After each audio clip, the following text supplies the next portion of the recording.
요한일서 2장 1절에서 6절까지의 말씀 다 같이 한 목소리로 합독하시겠습니다. 나의 자녀들아, 내가 이것을 너희에게 쓰면 너희로 죄를 범하지 않게 하려 함이라. 만일 누가 죄를 범하여도 아버지 앞에서 우리에게 대언자가 있으니 곧 의로우신 예수 그리스도시라. 그는 우리 죄를 위한 화목 제물이니 우리만 위할 뿐 아니요 온 세상의 죄를 위하심이라. 우리가 그의 계명을 지키면 이로써 우리가 그를 아는 줄로 알 것이요 그를 아노라 하고 그의 계명을 지키지 아니하는 자는 거짓말하는 자요 진리가 그 속에 있지 아니하되 누구든지 그의 말씀을 지키는 자는 하나님의 사랑이 참으로 그 속에서 온전하게 되었나니 이로써 우리가 그의 안에 있는 줄을 아노라. 그의 안에 산다고 하는 자는 그가 행하시는 대로 자기도 행할지니라. 아멘. 오늘 저는 읽으신 본문의 말씀을 가지고 사랑할 때 가능해집니다. 사랑할 때 가능해집니다. 이러한 제목을 가지고 함께 은혜를 나누어 보고자 합니다. 사랑은 관계성을 가지고 있습니다. 사랑은 관계를 맺는 것입니다. 근데 우리가 기독교 신앙이라고 그러죠. 기독교 종교라고 그러지 않습니다. 우리는 이 신앙이라는 부분을 생각할 때 종교성을 떠올립니다. 종교성, 종교적 행위, 내가 기도를 해야 될 것 같고, 내가 헌신을 해야 될 것 같고, 내가 봉사를 해야 될 것 같고, 내가 뭔가 정한서를 떠놓고 비는 것처럼 알지 못하는 특정한 신에게 잘 보여야 할 것 같고 같은 그러한 어떤 종교성을 가지고 종교적 행위로 신앙생활을 영위해 나가려고 합니다. 그러나 하나님은 사랑이십니다. 예수님은 사랑이십니다. 이 사랑은 관계성을 가지고 있습니다. 관계를 맺는 것입니다. 우리가 기독교 신앙에 접근할 때 종교적 행위라고 하는 종교성을 가지고 접근할 것이 아니라 관계성을 가지고 접근을 해야 한다라는 것입니다. 왜냐하면 기독교 신앙이라고 하는 것은 예수님과 관계를 맺는 것이기 때문입니다. 그래서 사랑할 때 가능해집니다 라는 이 제목을 다른 말로 표현하면 관계를 맺을 때 가능해집니다 라는 말로도 설명할 수가 있다라는 것입니다. 그런 관점에서 예수님이 우리에게 베풀어 주신 속죄의 복음이 너무나도 소중한 것은 우리가 그 속죄의 복음으로 말미암아 우리의 모든 죄와 허물을 용서받게 되었기 때문입니다. 그리고 이를 조금 더 정확하게 표현하면 우리가 예수님을 믿기 전에 지은 모든 죄, 그리고 믿고 난 다음에 지은 그 모든 죄, 그리고 우리가 앞으로 짓게 될 모든 죄까지도 다 용서함을 받았다는 의미입니다. 이는 지난 시간에도 우리가 살펴보았던 것처럼 죄인으로 태어나 죄를 지으며 살 수밖에 없는 존재적 죄인이었던 우리가 예수님의 속죄의 복음으로 말미암아 존재적 의인으로 다시 태어나게 되었다라는 의미이기 때문입니다. 존재적 의인으로 거듭나게 되었다라는 의미를 가지고 있기 때문입니다. 그래서 우리는 이러한 속죄의 복음을 완전한 용서의 은혜라고 표현하는 것입니다. 완전한 용서입니다. 그런데 우리는 이 속죄의 복음이라고 하면 그냥 내 얼굴에 묻은 때 정도를 지우는, 내 어깨에 묻은 더러운 것들을 정도를 지우는, 내 옷에 묻은 더러운 것들을 씻어내는 그 정도의 수준으로만 생각하는 경우가 너무나도 많이 있다라는 것입니다. 그러나 이 속죄의 복음은 존재적 죄인을 존재적 의인으로 거듭나게 하는 하나님의 능력입니다. 그래서 앞으로 지을 죄까지도 용서함을 받게 된다라는 것은 존재적 의인이 된다라는 의미를 가지고 있다라는 것입니다. 그렇다면 속죄의 복음을 통해 믿기 전에 지은 모든 죄와 믿고 난 다음에 지은 그 모든 죄, 더 나아가 앞으로 짓게 될 모든 죄까지 완전히 용서받는 은혜를 받았으니까 이제는 안심하고 죄짓고 안심하고 내 뜻과 내 욕심을 따라 살아도 되는 것인가? 이러한 질문을 하는 경우가 많이 있죠. 아유, 예수 믿고 모든 죄를 다 용서받았으니까 이제는 내 마음대로 살아도 되겠네, 내 뜻대로 살아도 되겠네, 죄 지어도 괜찮겠네, 이렇게 막 아주 그 속이 훤히 들여다 보이는 그런 질문을 하는 경우가 있습니다. 그러나 이는 속죄의 복음이 무엇인지 알지 못하기 때문에 나타나는 현상이라는 것입니다.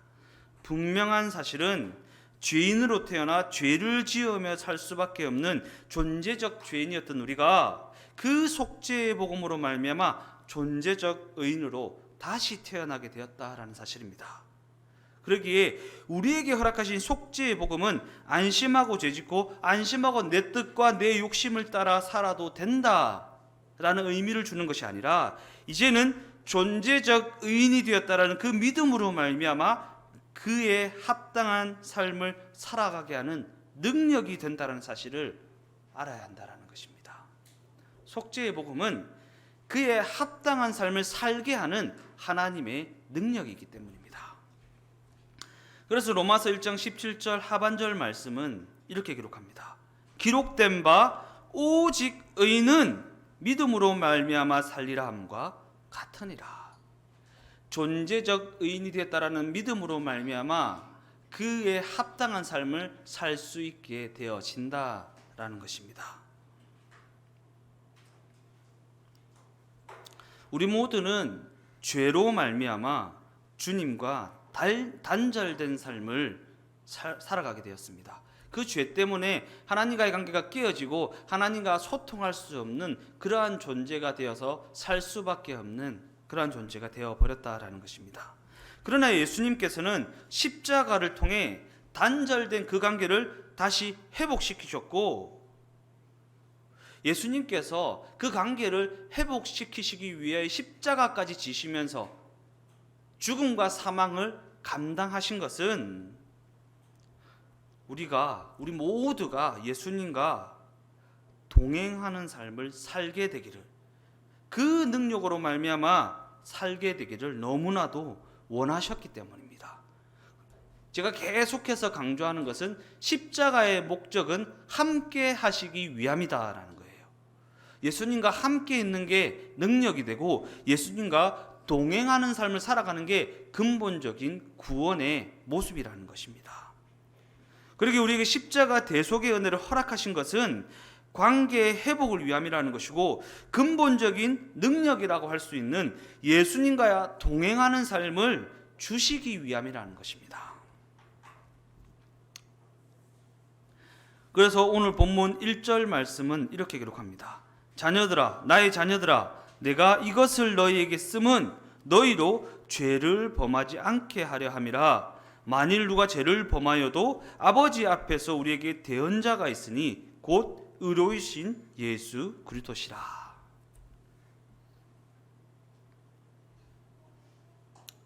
이처럼 예수님의 뜻은 우리가 죄와 관계를 맺고 살아가는 것이 아니라 예수님과 관계를 맺고 예수님과 동행하는 삶을 살아가게 되는 것입니다. 그리고 여기에는 우리가 상상조차 할 수 없는 예수님의 능력이 숨겨져 있습니다. 어떠한 능력입니까? 예수님과의 동행은 우리가 더 이상 죄와 관계 맺지 않고 예수님이 제시하신 그 인도하심에 따라 살 수 있는 힘과 능력이 되신다라는 것입니다. 내 실력이 아닙니다. 내 실력이 아니라는 것을 우리가 인정해야 됩니다. 의로워지고 능력 있는 삶을 살아가는 것이 내 실력이 아니라는 것을 인정해야 되는 것입니다.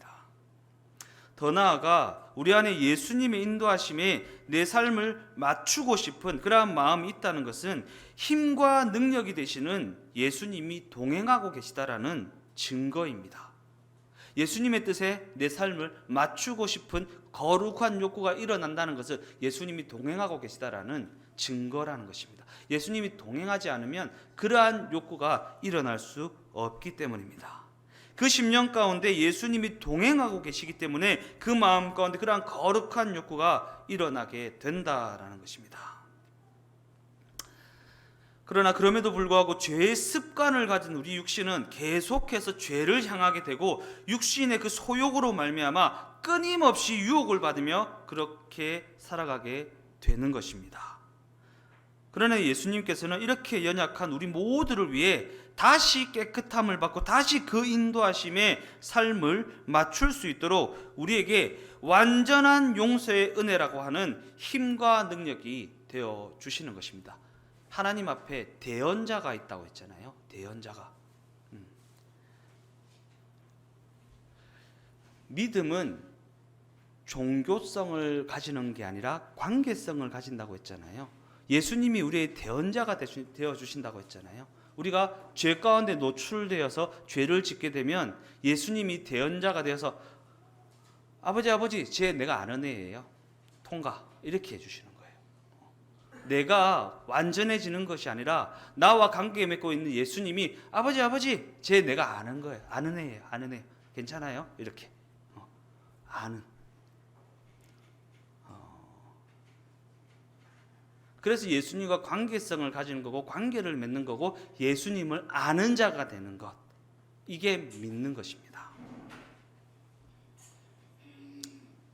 이처럼 예수님께서는 우리 모두에게 더 이상 죄와 관계 맺는 삶을 살아가는 것이 아니라 예수님과 동행하는 삶을 살아가게 되는 것을 원하시고 계시다라는 것입니다.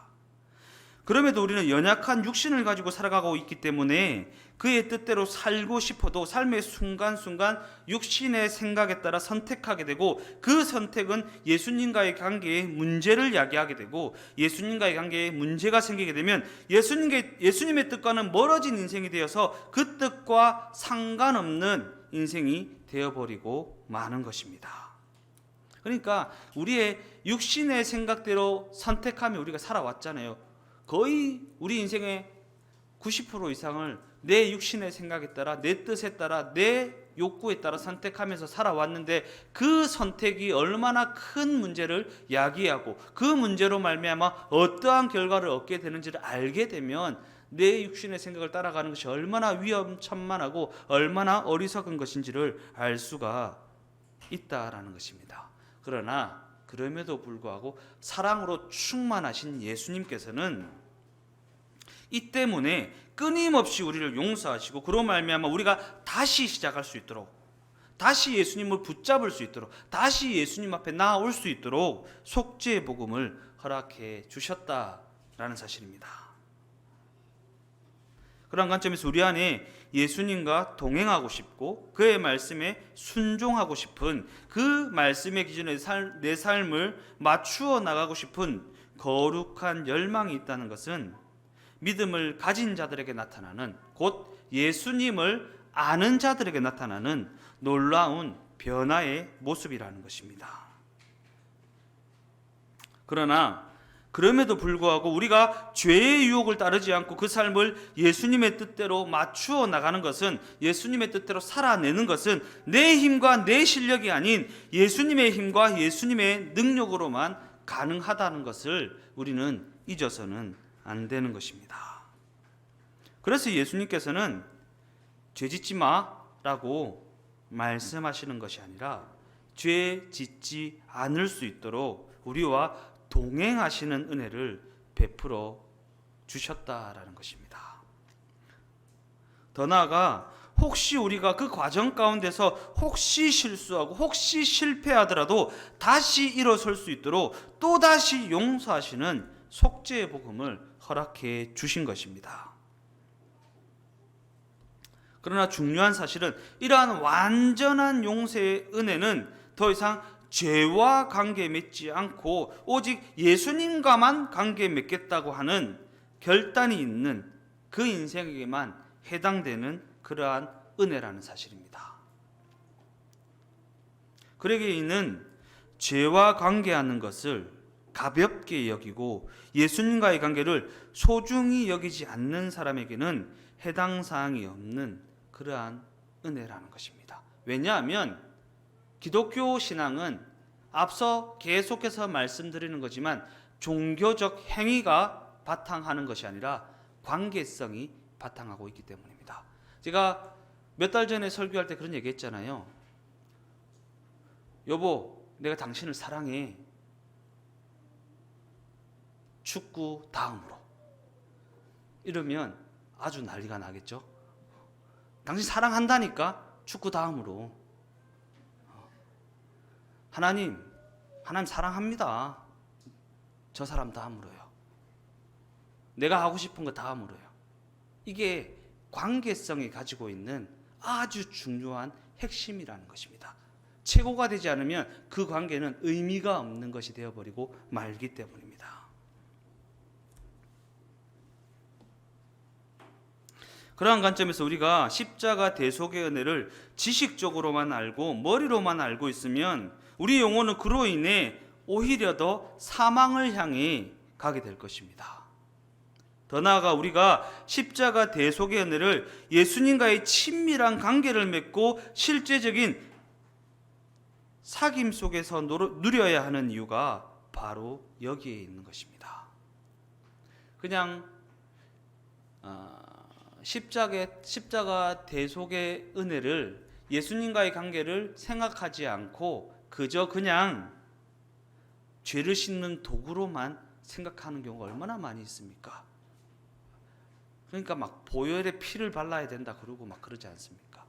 그게 중요한 게 아니라 예수님과의 관계입니다. 관계. 그래서 오늘 본문 3절에서 4절 말씀은 이렇게 기록합니다. 우리가 그의 계명을 지키면 이로써 우리가 그를 아는 줄로 알 것이요 그를 아노라 하고 그의 계명을 지키지 아니하는 자는 거짓말하는 자요 진리가 그 속에 있지 아니하되. 진리가 그 속에 있지 않다라는 것은 예수님이 그 속에 있지 않다라는 겁니다. 우리가 계명을 지키려고 막 애쓰고 용쓰는 어떤 종교적 행위에 집중할 것이 아니라 예수님을 아는 것에, 예수님과 관계 맺는 것에, 곧 예수님과 동행하는 것에 집중해야 하는 이유가 여기에 있는 것입니다. 여기서 안다라는 이 표현은 지식적인 알미 아니라 예수님과의 사귐을 뜻한다고 했습니다. 그리고 우리가 예수님을 안다면, 그 예수님과의 사귐이 있다면 우리는 분명 그의 뜻과 그의 인도하심을 따라 살아가는 동행의 삶을 살아가게 되어 있다라는 것입니다. 내가 동행해야지가 아닙니다. 그냥 예수님을 알면 동행하게 되어 있습니다. 그러기에 우리가 예수님을 믿는다, 예수님을 안다, 예수님과의 사귐이 있다라고 말은 하면서도 예수님의 뜻과 예수님의 인도하심을 무시하는 삶을 살아가고 있다면 이는 본문의 말씀처럼 거짓말하는 자요 실제로는 예수님과의 사귐이 없다라는 증거로 볼 수 있는 것입니다. 예수님과 동행하고 있지 않다는 증거가 되어진다라는 것입니다. 그렇다면 예수님과의 사귐이 있다는 것은 무엇을 의미하는 것인가? 예수님께서 그 마음 가운데, 그 상황 가운데, 그 생각 가운데, 그 문제 가운데 찾아오셨다라는 것입니다. 그렇다면 예수님께서 왜 찾아오시는 것인가?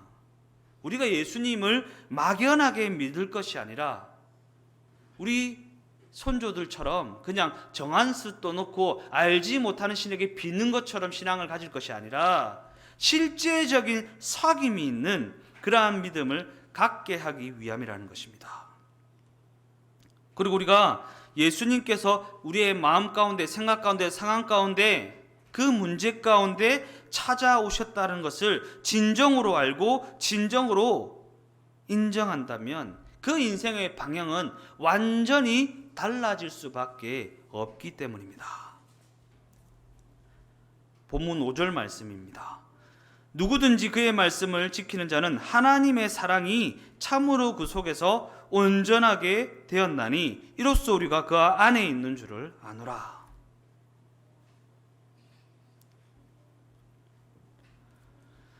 사도 요한은 우리가 예수님의 말씀을 따라가는 삶을 사는 것이 그 속에서 하나님의 사랑이 온전하게 되었기 때문이라고 말하고 있습니다. 그 속에 하나님을 향한, 예수님을 향한 사랑이 온전하여지면 예수님의 뜻과 그 인도하심대로 살고 싶어지게 되어 있다라는 것입니다. 사귐. 다른 말로 하면 연애의 속성. 연애의 감정이 아직 좀 남아 계신 분들이 있나요? 예. 연애할 때는 저는 부산에서 대전까지 장거리 연애를 했습니다. 차로 빨리 가면 2시간, 늦게 가면 3시간 반. 근데 그 시간이 그렇게 길게 느껴지지 않았습니다. 왜? 연애의 감정이, 사귐의 감정이 있기 때문에. 그러니까 내가 막 예수님의 뜻대로 살라고 막 하는 게 아니라 예수님을 사랑하게 되면 그 예수님의 말대로, 예수님의 생각대로 내 삶을 맞추어 나가는 것이 그렇게 어렵지만은 않다라는, 우리 연애의 감정을 되살려야 됩니다. 누구와의 연애입니까? 예수님과의 연애의 감정을 다시 살려서 내가 처음 연애를 시작했을 때, 처음 누군가를 사랑하게 되었을 때 그 감정을 가지고 예수님을 떠올려 보면, 내가 말씀대로 살라고 아등바등 해야 되는 것이 아니라 사랑하게 되면 맞추고 싶게 되어지는구나 라는 것을 알게 되어진다라는 것입니다. 그러기에 그 사람이 그 인도하심에 얼마만큼 그 삶을 맞추고 있는지를 보면 그가 얼마만큼 예수님을 사랑하고 있는지 알 수가 있는 것입니다. 예수님을 진정으로 사랑하십니까? 그렇다면 얼마만큼 사랑하고 계십니까? 베드로는 예수님을 3번이나 부인했던 사람입니다. 그러나 예수님께서는 그러한 베드로를 다시 세우실 때 그의 실력이나 그의 능력이나 그가 얼마만큼 가졌는지를 확인하지 않으셨습니다. 오직 네가 나를 사랑하느냐? 라는 질문을 통해 자신을 향한 사랑을 확인하셨을 뿐입니다. 이처럼 예수님께서는 그의 뜻대로 살아가는 것이 힘들어서 방황하고 있는 자들에게, 그의 말씀대로 살아내지 못하는 것 때문에 괴로워하는 자들에게 너 왜 그랬어? 라는 질문을 하시는 것이 아니라 너 나 사랑하니? 라고 그것만 물으신다라는 것입니다. 예수님께서 네가 나를 믿느냐라고 묻지 않으십니다. 네가 나를 사랑하느냐라고 그렇게 물으시는 것입니다. 왜냐하면 우리가 예수님의 뜻대로 살아낼 수 있는 유일한 방법은 예수님을 사랑하는 것이기 때문입니다. 그러기에 우리는 죄의 유혹을 떨쳐버리려고, 예수님의 말씀대로 살아내려고 아등바등하는 그러한 수준을 넘어서서 예수님을 사랑하는 삶이 되어져야 하는 것입니다. 우리가 예수님을 사랑하게 되면 이 땅에서의 삶이 그리 힘들지만은 않습니다. 오히려 예수님의 뜻과 말씀대로 살아내는 것이 그 삶의 큰 기쁨이 되어진다라는 것입니다. 청소년들이 옛날에, 요즘은 뭐 그런 청소년들이 없는 것 같아요.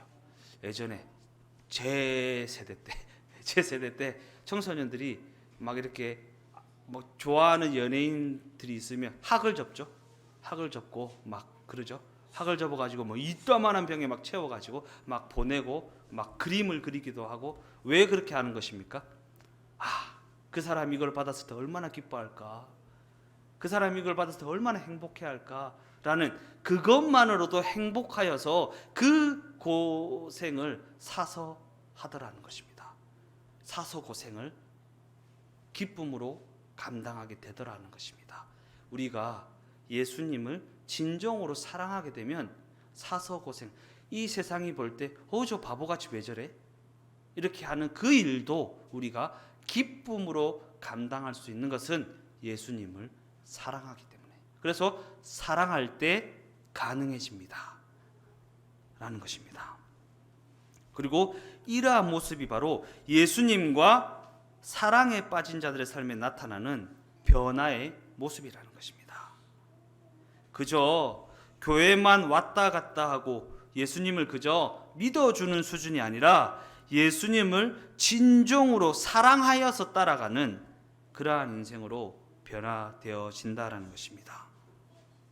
그리고 이는 진정으로 복음을 알고 예수님의 사랑을 진정으로 경험한 사람들에게 나타나는 모습이고, 우리가 예수님 안에 거하고 예수님이 우리 안에 거하실 때, 곧 예수님이 우리와 동행하실 때 나타나는 모습이라는 것입니다. 그래서 본문 6절 말씀은 이렇게 기록합니다. 그의 안에 산다고 하는 자는 그가 행하시는 대로 자기도 행할지니라. 본문은 자신이 예수님 안에 살고 있다고 생각한다면 예수님이 행하시는 대로 자신도 그렇게 행하게 되어 있다라고 증언합니다. 그렇다면 우리가 예수님이 행하시는 대로 행한다는 것은 무엇인가? 그 핵심은 사랑입니다. 왜냐하면 예수님께서는 율법과 계명의 준수, 곧 그의 말씀을 지키는 삶을 사랑의 관점으로 정의하고 계시기 때문입니다. 마태복음 22장 37절에서 40절 말씀을 다 같이 읽어보겠습니다. 예수께서 이르시되 내 마음을 다하고 목숨을 다하고 뜻을 다하여 주 너의 하나님을 사랑하라 하셨으니 이것이 크고 첫째 되는 계명이요 둘째도 그와 같으니 내 이웃을 내 자신과 같이 사랑하라 하셨으니 이 두 계명이 온 율법과 선지자의 강령이니라. 이처럼 우리가 하나님을 사랑하고 내 이웃을 사랑하는 것이 예수님이 행하시는 대로 행하는 것의 핵심이라는 사실입니다. 이는 우리가 그 무엇보다 먼저 하나님을 사랑하게 되면 하나님의 사랑이 내 안에 거하게 되고, 내 안에 거하는 그 하나님의 사랑으로 말미암아 하나님이 우리를 사랑하심과 같이 내 이웃도 사랑하며 살아갈 수 있게 되어진다라는 것입니다. 하나님과 사랑에 빠지게 되니까 내 이웃 또한 품을 수 있게 되고, 그들을 품을 수 있게 되니까 그들을 사랑할 수 있는 힘 또한 생기게 되더라라는 것입니다. 이처럼 우리가 그의 말씀대로 살아간다는 것, 곧 하나님을 사랑하고 이웃을 사랑하는 그 계명을 지키는 것은 예수님을 진정으로 사랑하게 되면 자동적으로 되어지는 일이라는 것입니다. 사랑하려고 노력하는 것이 아니라 되어진다라는 게 중요합니다. 그리고 우리가 예수님을 그저 막연하게 믿는 그러한 수준에 머무르는 것이 아니라 예수님을 진정 사랑하는 자가 되어야 하는 이유가 바로 여기에 있는 것입니다.